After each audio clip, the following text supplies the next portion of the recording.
Welcome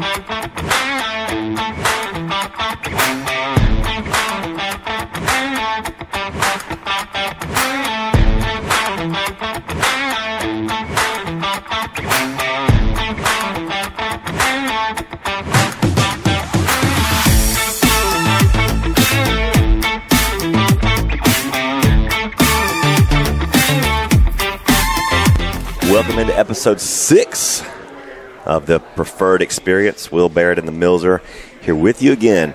Once again, as we turn the page on the next chapter of the Preferred Experience, this time stepping out of the studio and on location here at Robert Trent Jones Golf Trail. We're on the road, man. That's going to be something we'll do from time to time here. We dabble a little bit. Well, but we're still in the AC, which is a blessing. Yeah, I made sure that.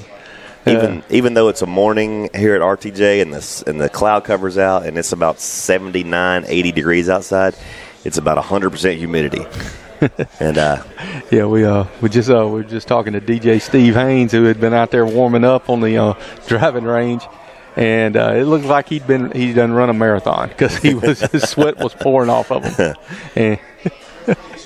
But we're here for the second annual Marlon and Marcus Foundation Celebrity Golf Tournament, and we've seen a few come in already. We've seen Marlon, we've seen Andruw Jones of Atlanta Braves fame, should be Hall of Famer. Andruw Jones, Brian Jordan was here, Reggie Sanders was here.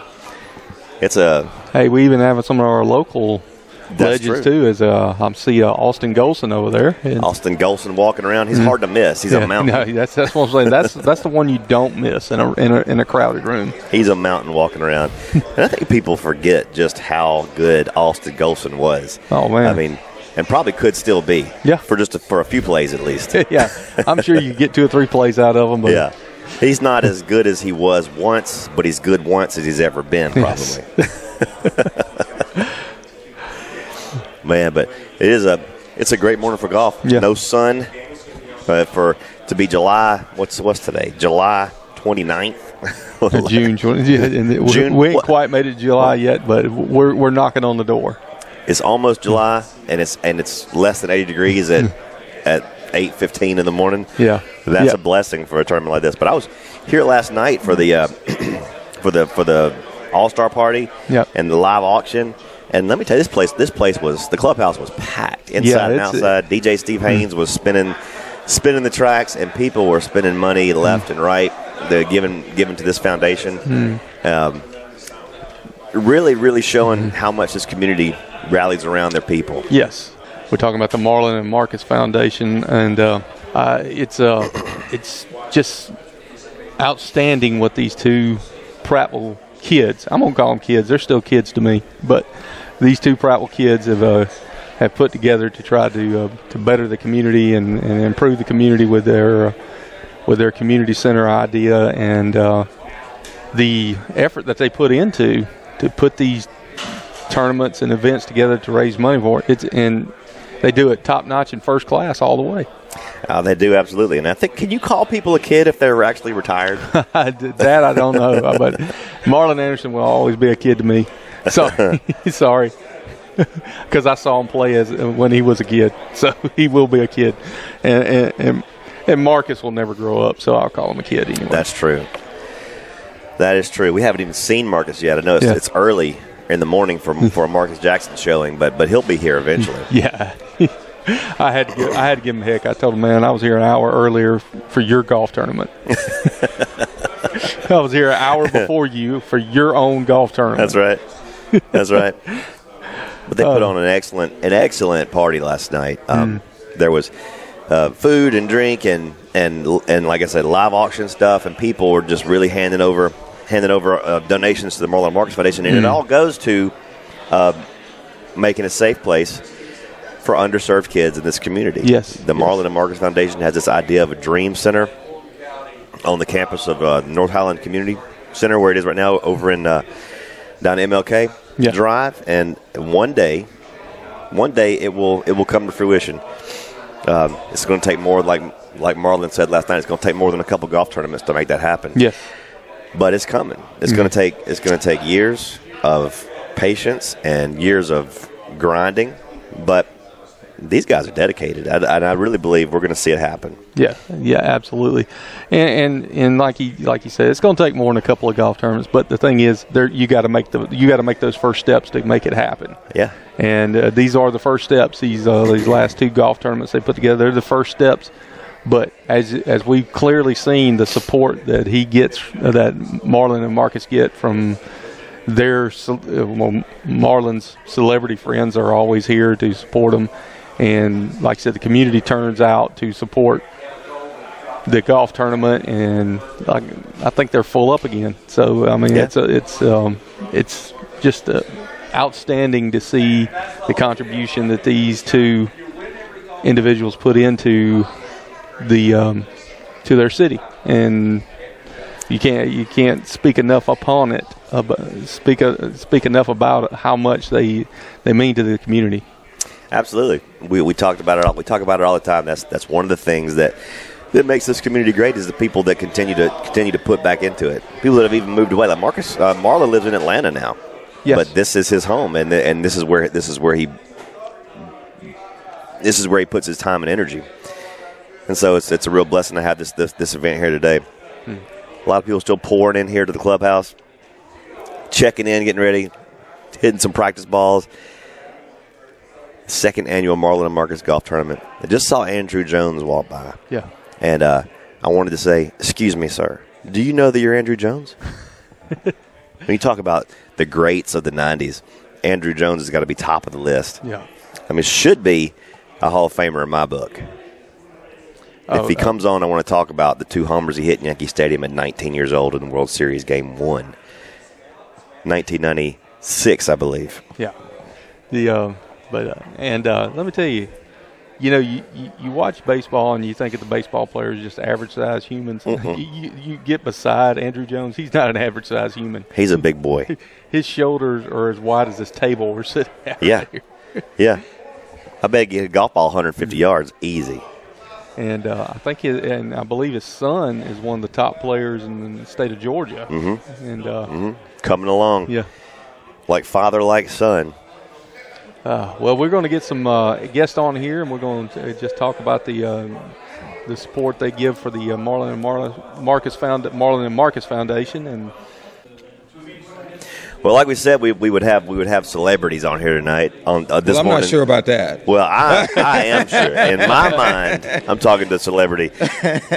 We've got Reggie Sanders on here right now, and Reggie Sanders is one of my favorite players from the 90s. Growing up watching Braves baseball, being a huge Braves fan. We talked about this last night. Like I love watching Reggie Sanders play because you never took a play off, all-time hustle, and you did things on the field the right way and off the field the right way.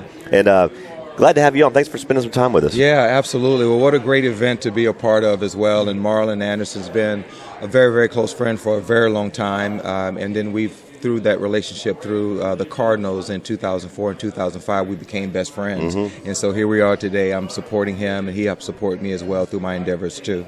Well, it's hard not to be friends with Marlon, right? Yeah. What a good guy. Yeah, he is a great guy.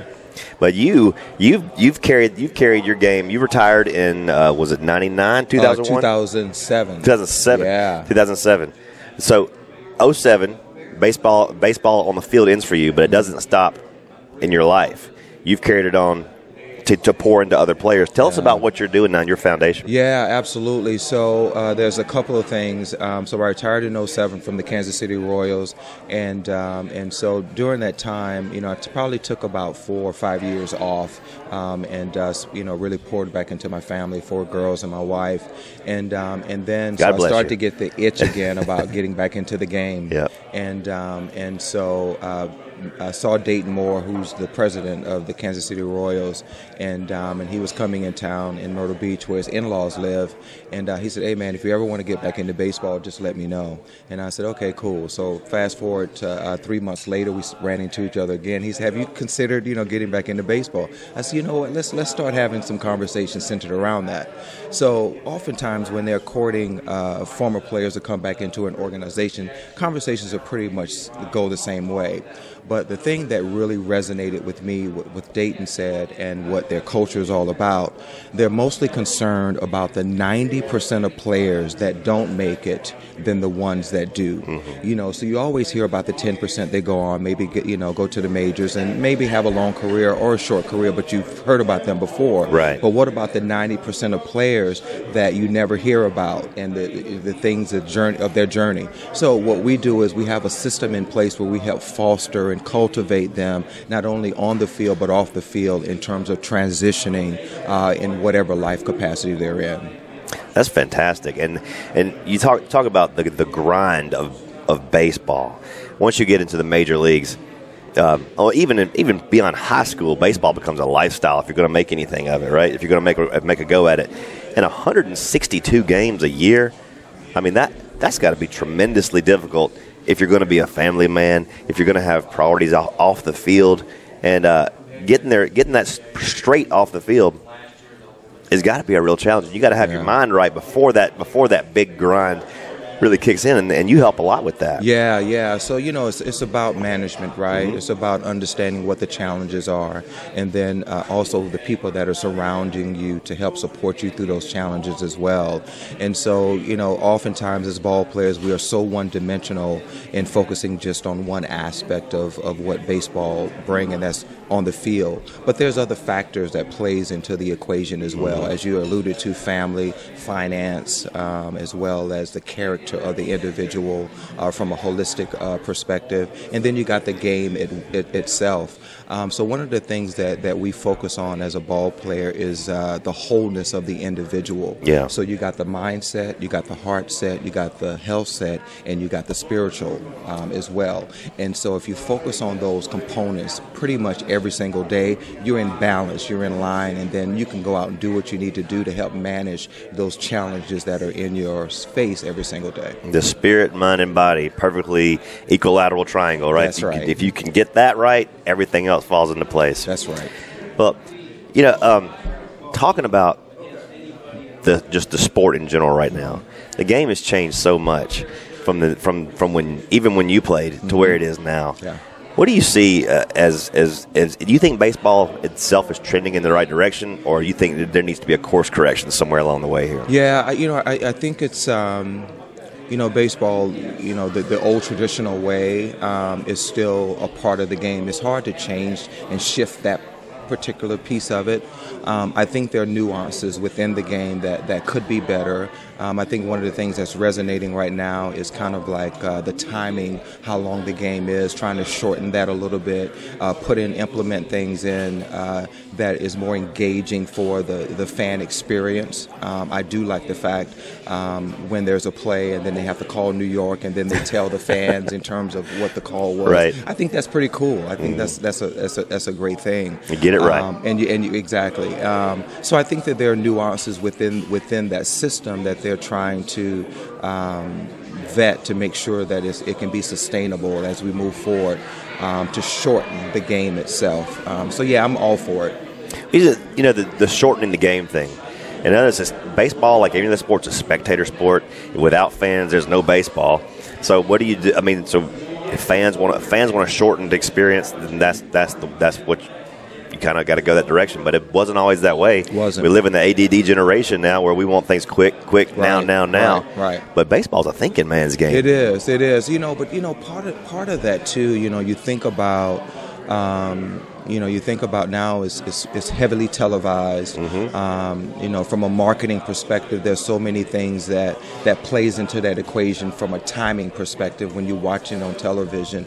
I think that there's so much money being involved into the game. It creates more.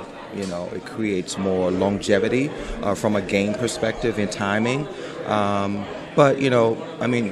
It's interesting. Like in the minor league system, like when I go and see some of the affiliates, you got the clock now in terms of when a pitcher's on the mound, he has 14 seconds before he pitches the ball. That will be introduced into, I think, Major League Baseball next year. Wow. From a clock perspective. Then you also have some other scenarios with the strike zone. With the zone of that, and then you hear a sound, and then they're going to have to, utilize that as well. So that will minimize some of the time as well. I think some of those things, I think they're great. I think it adds another value, and it also engages the fan a little bit more of understanding of what these processes that goes into the game as well. So I'm all for it.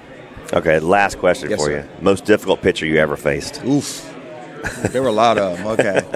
From the left side, I would say Randy Johnson. He's scary. Yeah. Because he could step halfway to the plate. I mean, he was already there. Yeah. As soon as he released the ball, he's halfway there. Yeah, you're absolutely right. And then it's from the right-handed side. It's at my back foot already, that slider. So he's definitely one. And then from the right side, I would say the guy, Kerry Wood. Yeah. With the Cubs. So Kerry Wood, because I was a middle to low ball to my knees hitter, and then Kerry was a guy that was through right at your eyesight, where it looked so good, and every time I would swing through it. And so Kerry Wood was definitely a guy that when I knew he was pitching, I was not sleeping that night. Okay. I got one more. Yes, sir. I got one quick thing I need to ask you. Yes, sir. We need an embarrassing anecdote on Marlon. Come on, something. There's got to be something that we can make fun of him, because we love making fun of him. Yeah. Let's see. Stacy does. I don't. Yeah. He was waiting, right? He was waiting. Oh, my God. Hey, you got to keep these big stars in check. Yeah, man. you do. You do. Dang, let's see. I don't know. I was going to say, he's that good. I was about to say, with him being that nice. that nice a guy. You can't find. That's what I've been trying to dig dirt on him, and I can't find any dirt. Reggie probably knows, but MLB's a brotherhood. There you go. Yeah, there was a fraternity there. That's right. And not one that I could share anyway. Right. Well, thank you for coming on with us, Reggie. Man, it's a blessing having you here. Hey, I enjoy getting to know you. Yes, sir. Hit them straight today. Thank you. Yes, sir. Thank you. Y'all be well. Reggie Sanders, man, what an honor. What an honor. We got another big honor sitting down with us right now, man. Hey, ain't no sun out there. Man, the stars just keep rolling in. Well, none bigger than the one we got sitting across the table from us right now. Andruw freaking Jones, sitting right at the table. The host of the Marlon and Marcus Foundation golf tournament. I saw you in the parking lot, and I wanted to stop you then, and I wanted to say, excuse me, sir, do you know that you're Andruw Jones? I really don't, I was Andruw Jones when I played baseball, and now I'm just you're just dad. I'm just a dad and hanging out playing golf in golf tournaments. That's it. What's it like your son now is one of the upcoming stars, the rising stars in Georgia in the baseball circus right now. What's that like to watch him doing that? Following in your footsteps. I hope he don't follow my footsteps. I hope he be better than me. I'm just proud of him. I'm proud of the decision that he make at a young age, and I'm just here to guide him and put him in the right direction so he can achieve his goals that he want to do in life. Awesome, man. I remember when you were 19 years old, just come up into the majors. Called up by the Braves. World Series, game 1 in Yankee Stadium? 2 home runs. Like, as a 19-year-old kid in the house that Ruth built. I mean, what was that? What was that like? Oh, wow. I mean, I really didn't think much about anything, to be honest with you. In '96, I was just trying to win a championship in A-ball, and I got lucky enough to continue to put good numbers and get a chance to keep going up, and 4 or 5 months later I was in the World Series. I really didn't think I was going to be in the World Series, but I think Bobby Cox knew and the front office knew that we were going to probably face the Yankees, and the Yankees had a lot of left-handed pitchers and the Braves had a lot of left-handed hitters, so they wanted to balance the lineup, and they gave me the opportunity, me and Jermaine Dye, the opportunity to come out there and help from the right side. So I was lucky enough to get the opportunity, and I was lucky enough to take advantage of mistakes that people did. And probably the whole thing is if you'd actually thought about it, you would probably just froze up. At that point in your career, you're just out there playing. Like I say, if you think about it from a historical standpoint, then you're done. like I say before, I really didn't think about nothing. Exactly. I was just happy to be there. I was just one of those guys just walking around in a circle, and when there's the opportunity to go out there and hit, I just walk up there. I think I was more nervous my second World Series in 1999, 3 years later than I was in 96. So, that's how, sometimes when you're so young, you don't think about nothing and you just go out there and play. Yeah. 434 career home runs and one of the greatest defensive center fielders I've ever seen play the game. To have all you're a complete five-tool player, and in my mind, a first ballot Hall of Famer. But can you tell he's a Braves fan? A little bit. I'm kind of a Braves fan. I was a Braves fan in '86 when I was 7 years old. We were winning 30 games a year. Okay, $6 to get behind the dugout at Fulton County Stadium. It's not like that today. And I appreciate that. I think consistency and going out there and wanted to be the best at your position and get the chance to play. Those things happen. I think it can happen to anybody that have a little talent. It's just dedication and hard work and what you want to do. So I was blessed, lucky, and I took advantage of it. Mm-hmm. And you're still part of the Braves organization today. I see you still sitting in the SunTrust zone every now and then, and you're seeing some of the rising stars coming up. I noticed Michael Harris II turned your head the other day. Oh man, excited player. We've been talking for a while and ask him. They keep asking if he's ready. I was like, I don't know how much ready you need this kid to be. So, they finally pulled the trigger on him and call him up, and we can see what he did. You can see when you put a good defender player in center field, and it can change the game. And since he got called up, you can see the Braves went on a hitting streak. I'm just not saying just him, but Swanson that plays shortstop, middle infielder. The catcher's doing a great job. Contreras and Donny doing a great job. So if you have a good, solid, up the middle defenders and guys that can put the ball in play and get the job done, you're going to be consistent. And we can see how consistent we are. Nothing against Duvall. He did a great job last year for us to win the World Series. But I think he's out of place in center field. So, we were just waiting for the organization to make the right move. And we'd like to see the average get above 200. Well, I mean, be honest with you, nowadays guys really don't worry about the average no more. It's like right. On base percentage or homer or RBI. So average kind of get overlooked a little bit, but I'm sure everybody don't want to hit under 200. So those are the things. But you can see when we had a good center fielder and saving runs, saving extra base hits, saving, making plays. You're going to give your pitchers a chance to just not trying to strike out everybody, just throw strikes and let guys put ball in place. And Swanson doing a great job defensively and slow start, but now swinging the bat. 21 wins in June. Like he is, and you can see how the record is. So, I'm proud of the guys that doing the right things and to make the team win. Well, we're so glad that you're here today supporting the Marlon Marcus Foundation. Talk about your relationship with Marlon. How did you meet this guy? And there's got to be a lot to bring you out of Georgia to Prattville, Alabama today. So talk about that. Well, first, we play against each other a lot in the Major League when he was in Philadelphia. I'm sure when he's hitting, he hate me playing defense. Because I probably took a lot of hit of him, an extra base hit of him.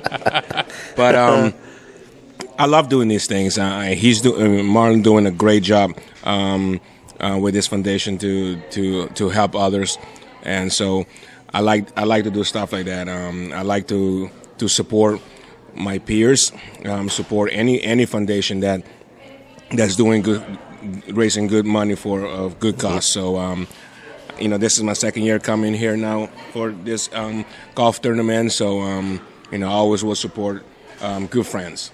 Well, we love you, man. We're so proud to have you here. I know you got a 9 o'clock tee time, and it's 8:47 now, so probably need to let you get going. But we really appreciate you spending some time with us, Andruw Jones. Thank you for having me, guys. Appreciate it. Andruw Jones, what an honor. Thank you, sir. Hit him straight today. Thank you. That's pretty cool. That was pretty cool.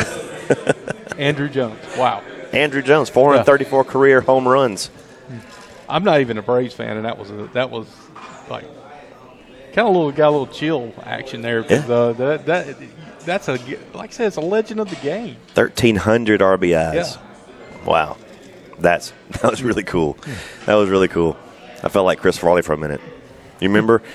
When you made that catch against the wall? Remember? Oh yeah. Hey, you went complete fanboy on. Yeah, I did. It's like, oh my God, it's Andruw Jones. It's like professional interviewer. Nah, fanboy. At times, yes, I just become a fanboy. But professional. Come on. We've never been professional. Let's be honest. Let's be honest. Professional means you get paid. There you go. Oh. Wrapping it up here at the Preferred Experience, Episode 6, Marlon and Marcus Foundation Charity Golf Tournament number 2. We got Marcus Jackson and his bodyguard, Elijah Lawrence, with us right now. Marcus, great night last night. Yes, sir. And an even better day setting up today. Yes, sir. Yes, sir. And you guys really put on a classy show. And that's important to us. Having so many people out last night, you had such a diverse crowd. To me, that's Prattville. That's what Prattville's about. Yeah. I talked to Stacy and talked to people throughout the community, and that's what Prattville is. Everyone coming together for a common cause and making it happen. And that's what last night was about. No doubt. It wasn't just about the foundation and Marlon and I, but it was about our community, and that's what Prattville is. Mm-hmm. Absolutely. Elijah, what do you think about all this? I mean, this is a great event, but you kind of have to take care of Marcus as he's walking around today. What's your impressions of this tournament so far? Well, my impressions is the fact that I'm glad that I'm able to be here to enjoy this experience, because not everybody is able to enjoy this. Because there's some people who can't even afford a car, so how you think they're going to afford to be in a tournament? And it's just the fact that you got to enjoy the blessings that you got, because this all the M&M Foundation is a really big blessing, and hopefully we could just make it bigger to the point where we're worldwide known, to the point where we have everybody trying to come in, play in the tournament, to the point where we have to sell tickets to the point that they have to buy the tickets so that you can it'll be sold out. It's so that it'll be that big, to the point where you can't even get in unless you buy the tickets real soon, or if you real close to Marlon or my hirer Marcus. It's just crazy. They say without a vision, the people perish, and this is the vision right here. Elijah's got the vision. I think you need to hire him. I will. This guy needs to be promoting the whole thing for you, man. Come on. Yeah. And that's what we're doing it for. Young people like that, and when we're dead and gone in 50 years, 10. They'll see the vision, and they'll see we've laid the foundation, and that he'll be able to come back and continue to care for his community. Because if you don't care for it, who else? That's right. Yeah. It's up to you guys. It's up to you, the future. It's great to have him on here with us, Elijah with us, because it gives us the perfect example of what you and Marlon's vision is for this whole foundation, is for these young men here. That's what it's about. We want to make sure they have safe places in the community.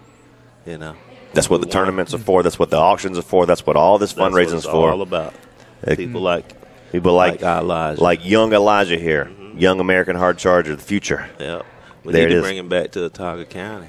Yeah, I do. Get him from out of Valiant Cross. My parents ain't gonna allow it. They ain't gonna allow it. Okay. The amount of times that I done begged and pleaded. Hey, to them. we'll tip our hat now. Valiant Cross is a good. If he's going to go anywhere, that's where anywhere outside of the Prattville area that I think we can. We'll allow that. Yeah, I think he's in good hands. I think I know someone over there. I guess. 1 or 2 people. I guess. 3, 4. If you got to go somewhere outside of the county. Yeah. But anyway, I know you got to get some photo opportunities done. You're about to tee off this tournament, so we're going to let you guys go. But thanks for spending a couple minutes with us, man. Yes, this is a good wrap up to today's podcast. We really appreciate it. Thank y'all, man. Appreciate y'all. All right, we're going to kick it to our poetic justice moment with Chip Powell and Lewis Mills. Welcome again to the only choice in the river region to become versed in the tapestry and beauty of poetry. This is Poetic Justice with Chip Powell and Lewis Mills. Lewis, welcome. Thank you. Lewis, in the past, I've discussed, because you've been on all these dang festivals, and glad to have you back, by the way. Some of my favorite poets from past centuries, in just a couple seconds, tell me some of yours, who your favorite poets. Well, the 18th century, 1700s, William Wordsworth. Wordsworth, it doesn't matter. Right. It's the way we say it here. That's right. The 1800s, Edgar Allan Poe. And obviously, we can't forget this one, 16th century. Oh, yeah. Yeah, I know it. Shakespeare. Yes. Yeah, and, as and the guys that are, running the whole podcast here, Millzer and Will, they'll tell you, that's pretty much what I came up with, too. So it's amazing how we think. But anyway, which leads us in today's poem. What'd you pick out? I'll let you pick it out this week. So today's poem is The Eagle by Alfred Lloyd Tennyson. Oh, yeah. Now, I can tell you right offhand, he's an English poet, and he actually was a poet laureate during Queen Victoria's reign in the 19th century. Of course, you knew that as well. But with that, listen, I'm going to ask a special favor. I mean, you may have to take a drink of water, clear your throat, get ready. I've heard this. And what a treat these guys are going to hear, people are going to hear today out there. You're going to do the poem in your old British accent that you used way back at here at Chevron when we worked pumping gas and all that. But I got with that, clear your throat real quick. There you go. All right, let's go ahead and go with it. He clasps the crag with crooked hands, close to the sun in lonely lands, ringed with the azure world he stands. The wrinkled sea beneath him crawls, he watches from his mountain walls, and like a thunderbolt, he falls. Good gosh. Let me just say, how tough is it? That works on the vocal cords. And the way you can do that, and you did that way back then and still do it. Amazing. But let's get to the poem, the important part, not how you pronounced it. But anyway, it basically... what he's saying is what Al is saying here. I call him Al. Most people know Alfred Lord Tennyson, but I call him Al. He portrays the swiftness and agility of the king of birds, which is obviously the eagle. It's like the monarch of nature keeping a strategic distance from the metaphorical wrinkled sea crawling below. I mean, that's the way I see it, but explain how you see it. Well, a country boy would say it's an eagle flying off a rock down to the ocean and grabbing a fish. There you go. Well, that's all we needed to hear from that. Another exciting episode. Thank you for joining us on Poetic Justice. Wow. What can you say about such men? I don't know if we could legally say it on. I'll have to check the check. I don't know if it's right to say, but that was beautiful. It was. It brought a tear to the eye. Yeah, it'll bring a tear to a glass eye. Yeah. Those guys. I mean, who knew? I didn't know. Who knew the depths of Chip Powell and Lewis Mills? I didn't know Lewis Mills had that in him to speak so eloquently. That accent? Wow. It was unbelievable. Unbelievable. With that, I bet he was popular with the ladies back in the day. I'll bet he was back in Freaking the 1850s when he was macking on the honeys in England. Well, with that, there's nothing left to do except take it to the Motivational Minute with Coach Donny Burnett. This is Coach Donny Burnett, and here's today's Motivational Minute. Today is a pretty simple quote, one of my favorites, and we use it. We use it at football practice quite a bit, and we use it in the game, and then mostly in the classroom and the weight room. So here's today's Motivational Minute. Do what's right, not what's easy. Make yourself necessary to somebody. This is Coach Donny Burnett, and that's today's Motivational Minute. Well, Millzer, that'll do it for episode 6 of the Preferred Experience. My fanboy moment is over, and what a good day. What a great day. I mean, you just you got to interview a hero. It's not very often you get to do that. It is not. It is not. And maybe one day we'll be heroes of theirs. Yes. Probably not. Probably not. Probably not. but you never know. We still got blood flowing through our veins, so there's an opportunity there. Yeah. So until next time, this has been Will Barrett and the Millzer signing off. Preferred Experience, episode 6. Thanks for listening. All right, that's going to do it for this week. Man, Will, love you coming in, pinch hitting, and dude, you hit a grand slam tonight. Well, expect nothing less from me, Daryl. I'm the best.